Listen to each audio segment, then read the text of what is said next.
আসসালামু আলাইকুম বন্ধুরা, আজকে আমরা যেখানে এসেছি এটা একটা উন্নত জাতের কমলার বাগান। আসলে আমাদের দেশে মাটিগুলো এত উর্বর যে এখানে অনেক ফলই ফলানো সম্ভব, যেগুলো আমরা ভাবতেও পারি না। আমরা অনেকগুলা কমলা দেখলাম একটি গাছে, এবং আসলে অনেক সুন্দর দেখতে পাচ্ছি অনেক কমলা, এবং যে কমলাগুলো খুবই রসালো এবং খুবই সুস্বাদু।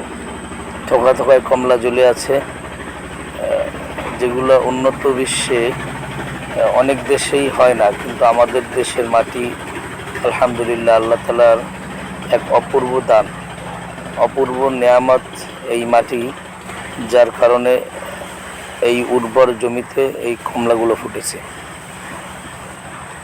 ধন্যবাদ সকলকে, দোয়া করবেন আমাদের জন্য। আসসালামু আলাইকুম।